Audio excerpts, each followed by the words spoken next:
네, 안녕하세요. 오늘 세미나를 맡게 된 NCS의 신동섭입니다. 오늘은 NCS 솔루션을 통해서 최적화를 어떻게 하면 되시는지 설명을 드릴 거고요. 최종적으로 이 최적화를 이용을 하셔가지고 어떤 결과물을 얻으실 수 있는지에 대해서도 설명을 드리도록 하겠습니다. 자, 이 최적화 솔루션을 위해서 이제 그 NCS의 세 가지 제품이 사용이 되었고요. 그 중에 이제 하나는 NCS 루메리컬, 그리고 두 번째는 NCS 옵틱스 랭, 그리고 세 번째는 스피어스라는 제품을 사용을 했습니다. 그래서 여기서 간략하게 이제 설명을 드리면은 NCS 루메리컬 같은 경우에는 디스플레이 소자를 계산을 하기 위해서 이제 사용이 됐고요. 그리고 NCS 옵틱스 랭 같은 경우에는 최적화 툴을 이제 효율적으로 이제 사용을 하기 위해서 사용이 됐습니다. 그리고 마지막으로 NCS 스피어스 같은 경우에는 앞에 두 가지 제품을 통해서 얻어진 최적화된 변수가 디스플레이 적용이 되었을 때 정량적으로 그리고 시각적으로 어떻게 그 결과 데이터를 확인을 하실 수 있는지를 목적으로 두고 사용이 됐습니다.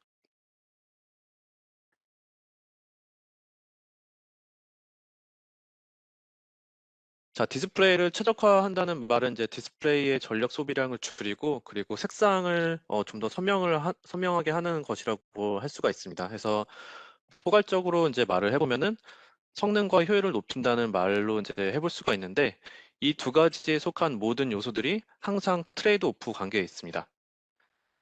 이 트레이드 오프 관계를 효율적으로 수행을 할 수 있는 제품들이 이미 NCS에 이제 포진이 되어 있습니다. 그래서 다시 리마인딩을 시켜드리면은 앞서 말씀드렸던 루메리컬이라든지 옵틱스랭 그리고 스피어스라는 제품을 가지고서 그 최적화가 진행이 되었습니다.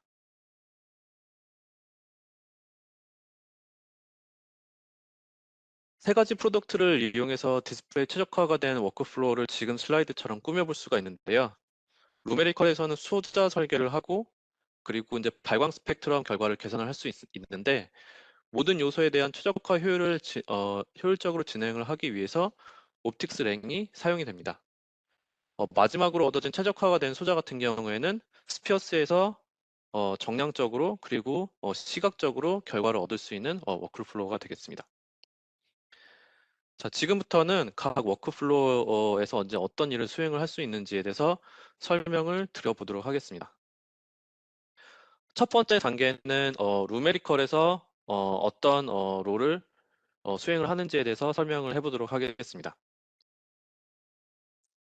이 차트에서 보시면은 그 디스플레이 종류 중에서 이제 올레드 이제 소자가 있는데 올레드 소자의 설계 구조에 대한 설계를 하고 그리고 설계가 되었을 때 루메리컬에서는 발광 특성을 보시는 것처럼 시야 각도에 따라서 뽑으실 수가 있습니다. 디스플레이에서 이제 픽셀이라고 하면 이제 가장 기본적인 요소고 그리고 이제 개별 픽셀의 발광 특성은 사실상 전체 성능에 영향을 많이 미치고 있습니다. 그래서 이 픽셀을 형성을 하기 위해서는 다양한 기술이 이제 필요한데 각 전극에서 주입이 되는 전하, 전공, 발광이 이제 발광층으로 이제 잘 수송이 되어서 재결합을 할 수 있게끔 만들어줘야 하고요. 그리고 재결합이 된 후에는 생성된 빛이 얼만큼 픽셀 구조에 따라서 원하는 방향으로 추출이 되어지는가에 대해서 이제 기술이 필요합니다. 픽셀의 최적화를 이제 위해서 정기적인 요소들을 고려를 하는 것도 이제 중요하지만 광학 재료 특성과 그리고 층의 두께는 전체적인 광학 성능에 가장 중요한 영향을 미치고 있습니다. 그래서 이 워크플로우의 핵심 아이디어도 각 층의 두께를 이제 변경을 해서 여러 가지 최적화 항목을 어떻게 맞추느냐에 대해서 포커스를 두고 있습니다. 예를 들어서 지금 오른쪽에 보시면은 이제 그 어떤 결과물이 있는데 사실상 이 결과 같은 경우에는 소자의 캐비티에 대한 특성에 대해서 어, 보여지는 결과고요. 캐비티가 강할 때하고 그리고 약할 때에 대한 특성을 지금 보여주고 있습니다.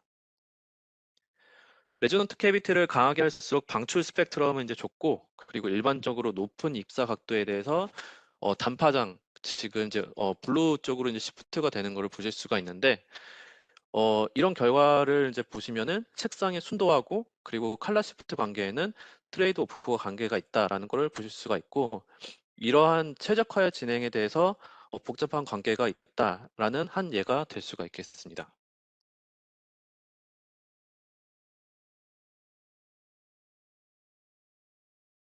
이 워크플로우에서는 NCS 루메이클 FDT 제품에서 스택 솔버를 이제 이용을 했는데, 이 솔버 같은 경우에는 스크립트하고 GUI 두 개를 운용을 해서 사용하실 수가 있습니다.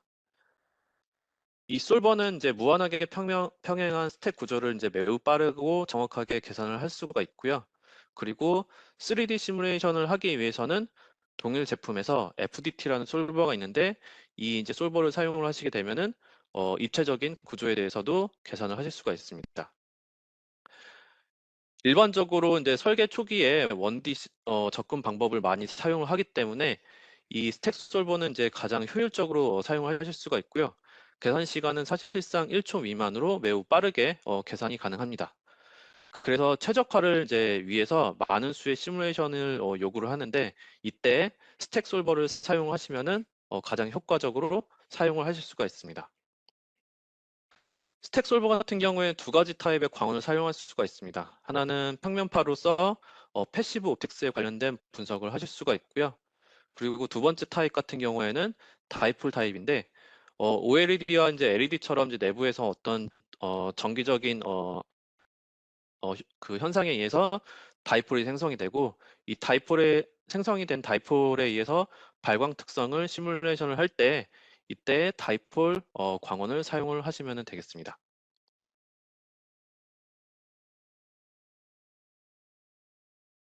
이 스택 솔버를 이제 사용을 해서 지금과 같은 이제 슬라이드의 결과를 얻으실 수가 있습니다. 중간에 세 개의 그래프 같은 경우에는 시야 각도 대비 파장의 인텐시티를 나타내고 있습니다.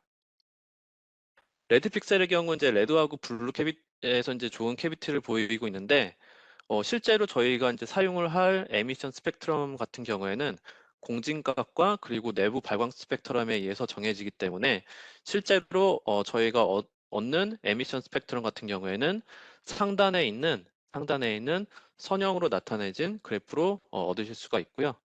그리고 이러한 그 인텐시티 결과값들은 맨 밑에 있는 결과들처럼 마찬가지로 시야 각도 대비별로 파장에 대한 강도 결과값으로 뽑으실 수가 있습니다. 그리고 나중에 이 데이터들은 스피어스라는 프로덕트에서 저희가 정량적으로 그리고 시각적으로 결과를 뽑기 위해서 다시 한번 사용이 될 예정입니다.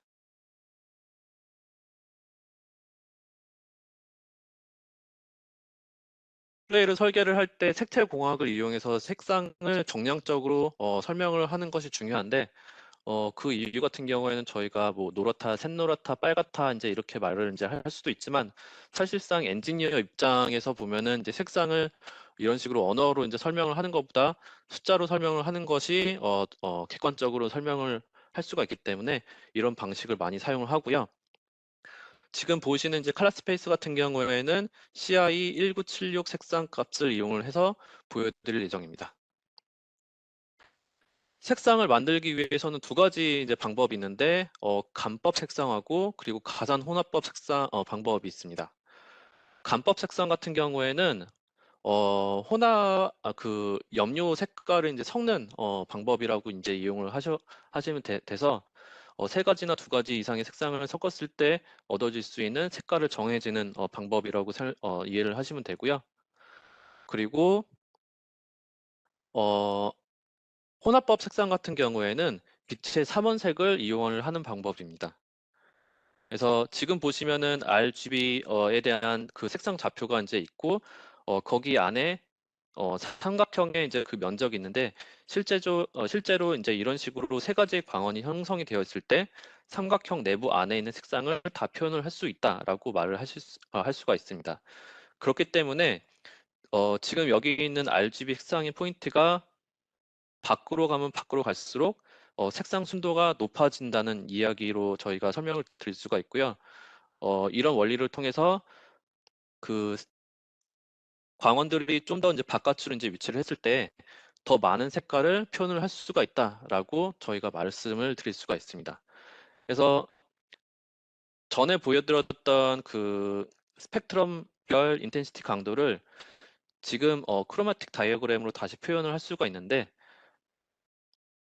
지금 이제 그 나타낸 그래프 같은 경우에는 캐비티가 약했을 때의 경우하고, 그리고 캐비티가 높았을 때의 경우를 보여주고 있습니다. 그래서 중간에 있는 크로매틱 다이어그램 같은 경우에는 캐비티가 약했을 때, 그리고 오른쪽 같은 경우에는 캐비티가 이제 강했을 때를 이제 보여주는 결과 그래프입니다.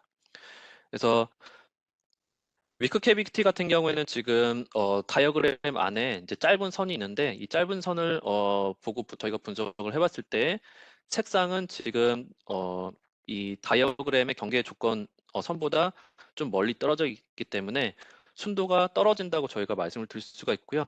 그리고 색상이 변하는 정도는 이 선의 길이 자체가 짧기 때문에 색상 변화는 짧다라고 말씀을 드릴 수가 있습니다.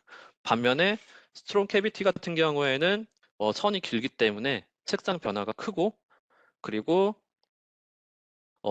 이 선의 위치가 경계선하고 거의 맞닿아 있기 때문에 색상의 순도는 좋다라고 저희가 분석을 할 수 있는 예가 되겠습니다. 자, 이렇게 해서 이제 다양한 시뮬레이션 결과를 저희가 이제 준비를 하게 될 수 있는 상태입니다. 그래서 OLE 스택을 이제 설계를 하고, 그리고 내부에서 생성이 된 빛이 외부로 얼만큼 잘 방출이 되는지에 대해서 효율을 알아보기 위해서 알기 위해서 저희가 이제 EQE라는 최적화 값에 대한 타겟을 하나 둘 수가 있고요. 그리고 색상의 변화율을 알기 위해서 MCS라는 타겟 목표값 하나, 그리고 마지막으로 색상의 순도를 알기 위한 CQC라는 타겟을 하나를 잡을 수가 있습니다.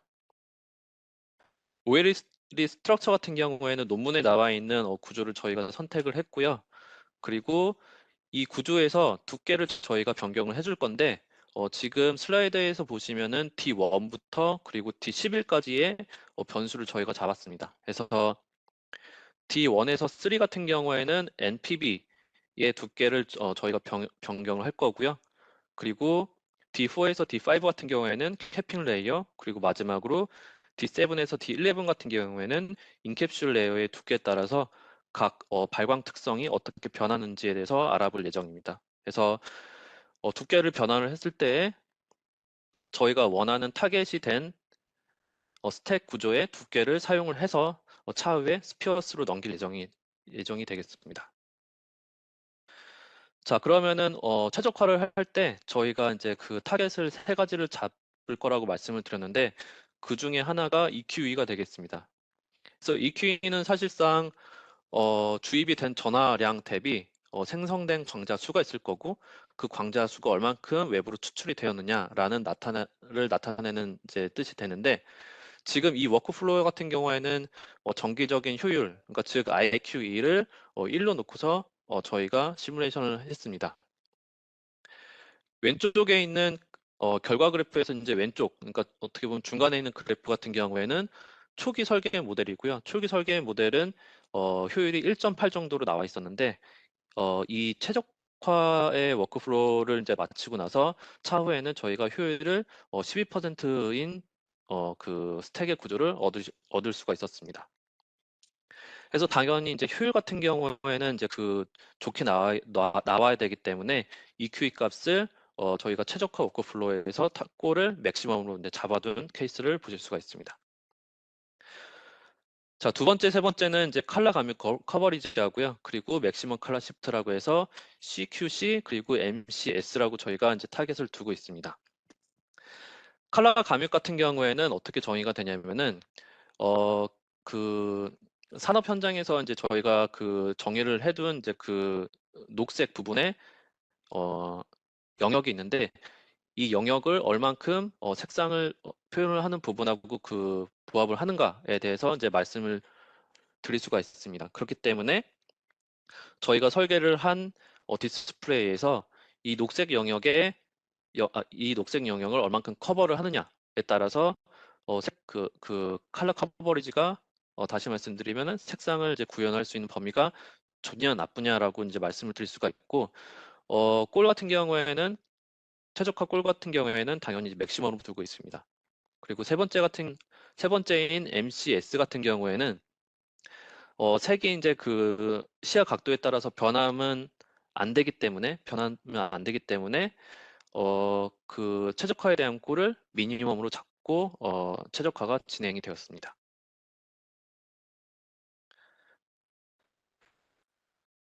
자, 이렇게 그 옵티미제이션에 대한 골이 잡혔기 때문에 다음 단계는 최적화 툴인 옵틱스 랭을 통해서 어떻게 시뮬레이션이 진행이 되어 있는지를 설명을 해보도록 하겠습니다. 지금 이 워크플로우에서 보면은 이제 그 옵틱스 랭이 차지하는 부분은 사실상 외곽에 있는 그 박스로 이제 그 이해를 하시면 되고요. 사실상 옵틱스 랭 안에서 어, NCS 루메리컬하고 스피어스가 이제 돌면서 시뮬레이션을 수행을 하도록 설계가 되었습니다. 자, 지금은 옵틱스 랭의 그 셋업 화면을 보시고 있는데요. 지금처럼 옵틱스 랭에서는 플로 차트처럼 이제 구성을 해가지고 최적화를 진행하실 수가 있습니다. 그래서 위에 보이시는 파트 같은 경우에는 최적화를 진행을 할 때 각 변수에 대한 민감도를 알아보기 위해서 워크플로우가 구성이 됐고요.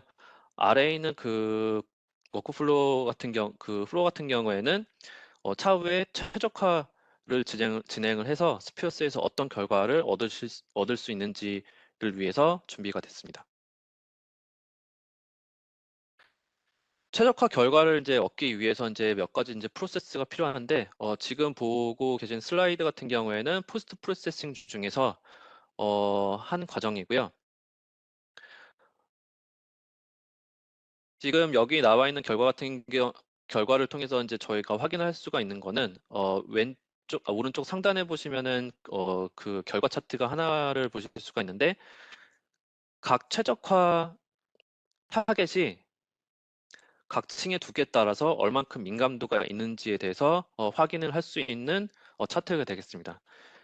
그래서 녹색 부분을 보시면은 뭐 예를 들어서 D1에 보시면은 CGC에 대한 민감도가 47%, 47.5%, 그리고 MCS 같은 경우에는 민감도가 50.8%라고 저희가 이제 해석을 할 수가 있어서 각 최적화 타겟에 대해서 그 층에 대해서 두께에 대한 변화에 대한 민감도가 얼만큼 차지를 하는지를 볼 수가 있고요.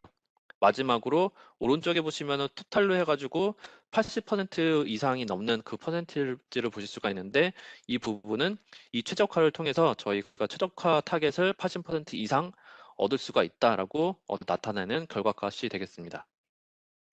자, 80%가 지금 어떻게 보면 이제 낮다고 이제 생각을 하시는 분들도 있겠는데, 뒤에 보시면 사실상 이 워크플로우 자체가 그 변수들이 많기 때문에 되게 복잡한 관계를 보이고 있습니다. 그렇기 때문에 80% 이상이라고 하면은 사실상 이 워크플로우에서 높은 수준이라고 저희가 이제 말을 할 수가 있습니다. 자, 다음 포스트 프로세싱 같은 경우에는 어떤 거를 위한 거냐면은,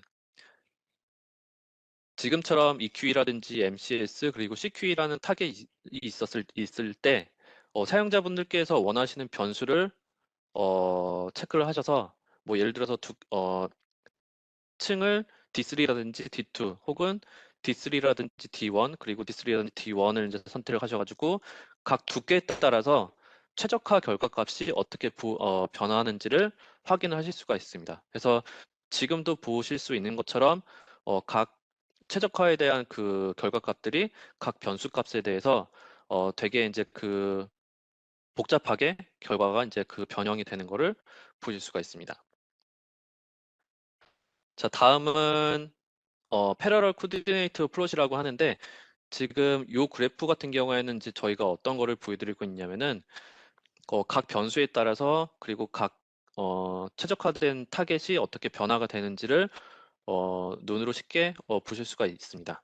그래서 옅은 회색으로 처리가 된 구역은 최적화 타겟에 관련이 된 파라미터. 다시 말씀드리면은 OLED 각 층의 두께고요. 그리고 오른쪽에 있는 짙은 회색 영역의 같은 경우에는 최적화 목표 값이라고 이해를 하시면 되겠습니다. 그래서 이 옵틱스 랭을 통해서 또 하실 수가 있는 부분은 각 층의 두께라든지 아니면 각 타겟에 대한 범위를 설정을 하실 수가 있고, 이런 범위를 설정을 하셨을 때 어떤 변수들이 최적화 타겟에 어떻게 영향을 미치는지를 확인을 하실 수가 있습니다. 그리고 마지막으로 지금 여기 보시면은 이제 세 가지에 대한 세 가지라든지 네 가지에 대한 그 선이 나타내는데, 이거 같은 경우에는 최종적으로 내가 원하는 분들께서 원하시는, 예를 들어서 MCS라는 결과를 눌러서 보셨을 때 이 결과 값을 얻기 위해서 두께가 어떻게 변형이 되어 있는지, 그리고 그 두께가 두께가 몇인지를 이 차트를 통해서 확인을 하실 수가 있습니다. 자, 다음은 그 콜레이션 매트릭스라고 해가지고 각 최적화 결과값에 대한 어떤 이제 관계성을 보여주는 차트라고 이해를 하시면 되겠습니다.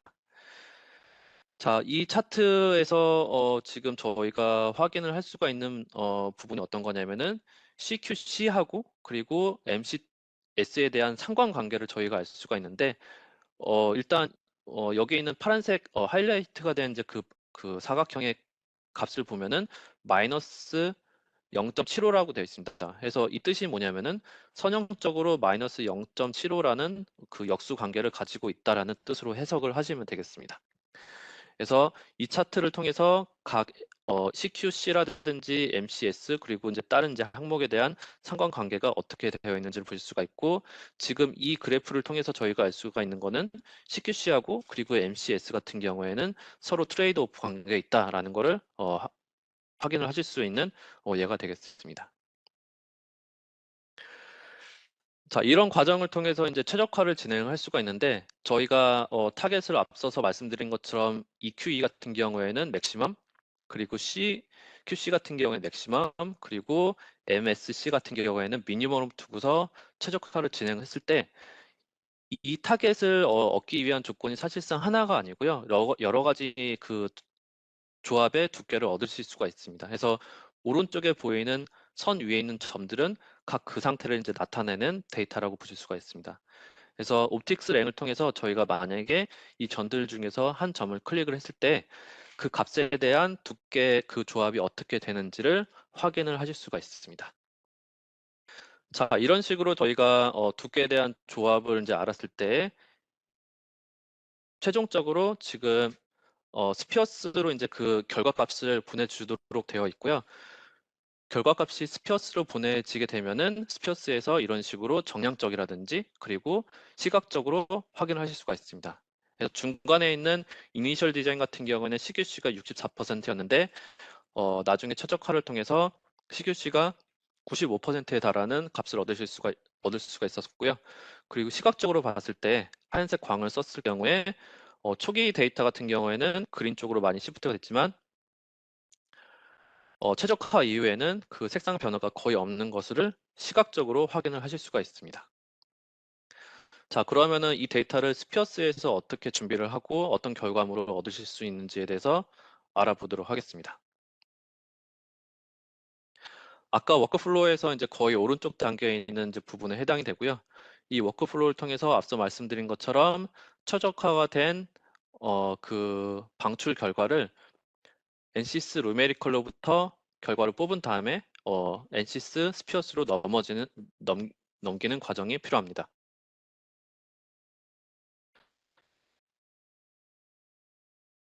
그래서 옵틱스 랭에 보시면은 지금 상단 왼쪽에 있는 그 워크플로우가 되겠습니다. 그래서 스택 솔버에서 최적화가 된 그 두께에 의해서 계산을 할 거고요.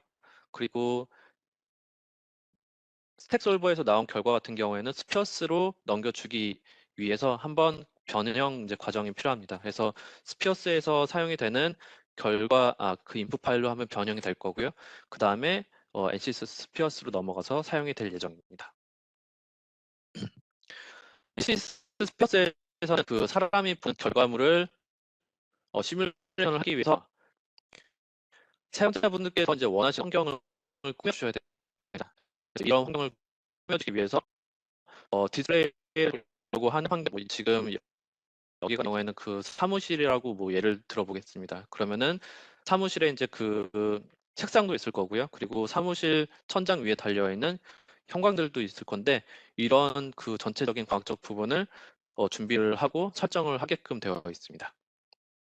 그리고 이 설정이 끝난 다음에는 저희가 어, 디스플레이 혹은 핸드폰을 보는 각도를 바꿔서 색상 변화가 어떻게 되어 있는지를 볼 수가 있고, 그리고 시각적으로 이제 이 이미지 자체가 어떻게 그 변화가 되는 것을 보실 수가 있습니다. 자, 그 OLED 디스플레이에 이제 저희가 어떤 인풋 파일을 이제 그 집어넣어줘야 되는데 이 인풋 파일은 NCS 루메리컬에서 계산이 된 결과를 넣게끔 되어 있고요. 결과는 RGB 색상별로 따로따로 생성을 해서 넣도록 되어 있습니다. 그래서 색상 정보, 그 RGB에 대한 색상 정보 같은 경우에는 방출 시야각 대비 스펙트럴 인텐시티 데이터가 들어가서 사용이 되었고요. 그리고 차후에 모니터에서 나오는 이미지 자체를 분석을 하기 위해서 그림 파일도 같이 적용이 된 상태입니다. 자, 다음에 하실 부분은 디스플레이 캘리브레이션입니다. 그래서 모니터를 보정을 하는 이유는 나중에 저희가 그 모니터를 통해서 어떤 결과물을 볼 텐데 사실상 그 디스플레이 제조사마다 세팅이라든지 그리고 맥시멈 밝기가 다르게 지정이 되어 있기 때문에 이런 부분들을 조정을 한다라고 이해를 해주시면 되겠습니다. 그래서 시뮬레이션 결과를 통해서 저희가 이제 그 백색 광원에 대한 그 휘도가 얼마다라는 걸 알 수가 있고 그거를 통해서 디스플레이 모니터 자체를 하드웨어적으로 이제 그 세팅을 하는 부분이 있습니다. 자, 이런 거를 이제 하는 이유는 그 스피어스 기능 중에서 이제 가장 큰 장점인 휴먼 비전에 있습니다. 그래서 이 휴먼 비전이라고 하는 거는 저희가 단순하게 조도 데이터라든지 아니면 휘도 데이터를 이제 보는 게 아니고요. 사람 눈이 직접 봤을 때 실제로 어떻게 보는지를 확인을 하기 위한 사전 작업이라고 생각을 해주시면 되겠습니다. 그래서 스피어스의 이런 사전 작업 후에 시뮬레이션 결과를 얻었을 때에 사람이 느끼는 대로 저희가 시뮬레이션 결과를 얻을 수가 있는데 예를 들어서 어, 남녀에 대한 차이라든지 그리고 환경적인 요인 그리고 생명 이런 부분들을 데이터적으로 정량적으로 그리고 시각적으로 확인을 하실 수가 있습니다. 자, 지금부터는 이제 앞서 최적화가 된 결과물을 통해서 스피어스로 어떤 데이터를 얻으실 수 있는지 알아보도록 하겠습니다. 맨 위에 있는 세 가지 결과 같은 경우에는 최적화가 안 된 디스플레이를 저희가 다양한 각도에서 봤을 때의 결과입니다. 그렇기 때문에 정면에서 봤을 때는 흰색 색상을 보실 수가 있지만 점점 각도가 커지면 커질수록 색상이 변하는 것을 보실 수가 있습니다. 그리고 두 번째는 결과부터 이제 제가 추가적으로 두 개의 결과를 더 보여드릴 텐데 이 결과물은 사실상 옵틱스랭에서 얻어진 그 조합에 의해서 세 가지 그 샘플을 저희가 그 선택을 해서 스피어스에서 실제로 어떻게 보이는지를 확인을 한 그래프가 되겠습니다. 그래서 두 번째 있는 결과 같은 경우에는 옵틱스랭에 있는 983이라는 그 샘플을 저희가 이제 그 선택을 했을 때에 시야 각도별로 색상이 어떻게 백색 광원이 변하는지를 시뮬레이션을 한 결과고요.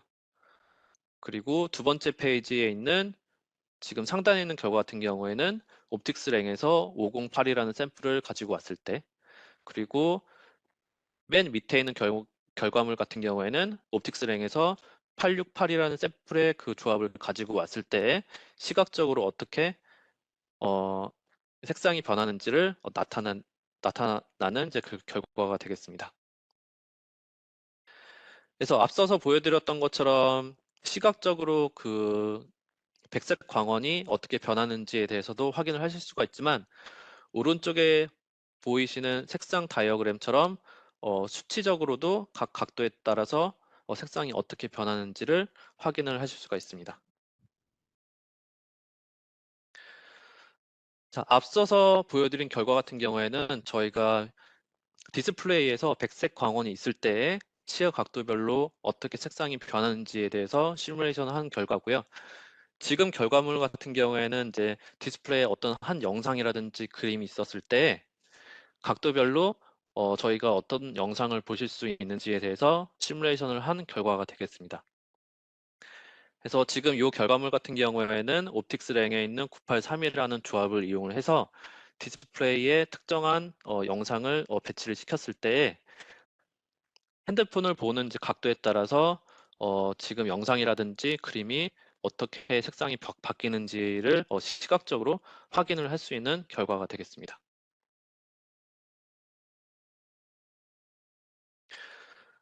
자, 다음은 이제 컬러 차트를 이용을 해가지고 사람들별로 이제 어떤 색상을 볼 수 있는지에 대해서 결과를 뽑은 화면이 되겠습니다. 그래서 이 부분을 풀어서 다시 설명을 드리면은 저희가 이제 색상을 볼 때 이제 정상적인 분들은 이제 그 빨간색을 볼 수도 있지만 색약이라든지 생명을 가지신 분들 같은 경우에는 일반인들과 이제 다른 이제 색상을 보실 수가 있는데 지금 보이시는 결과물들 같은 경우에는 생명이 있으신 분들이 이제 실제적으로 디스플레이 어떻게 보는지에 대해서 알아보기 위한 결과물이 되겠습니다. 그래서 지금 결과물이 이제 6가지가 있는데 그 이유 같은 경우는 생명도 사실상 그 생명의 종류가 있기 때문에 각 종류에 따라서 저희가 결과물을 뽑은 거다라고 이해를 해주시면 되겠습니다.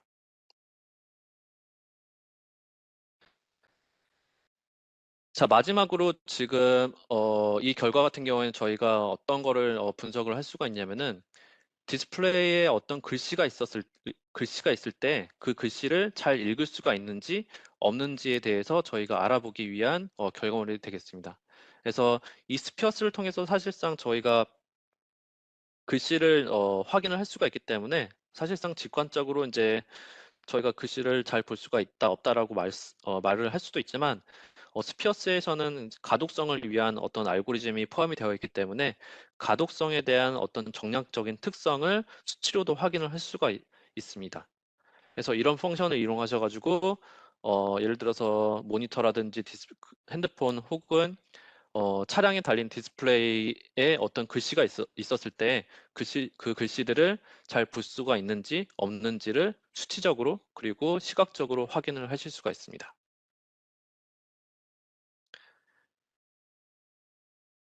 자, 그래서 지금 저희가 그 세 가지 툴을 이용해서 디스플레이 최적화가 어떻게 진행이 되는지 그리고 마지막으로 최적화가 이루어졌을 때 스피어스에서 정량적으로 그리고 시각적으로 어떤 결과물을 얻으실 수 있는지에 대해서 설명을 드렸고요. 어, 드렸고요. 그리고 지금 그리고 이제 제가 준비한 슬라이드는 여기까지가 되겠습니다. 혹시 질문이 있으신 분들은 질문해 주시면 되겠습니다.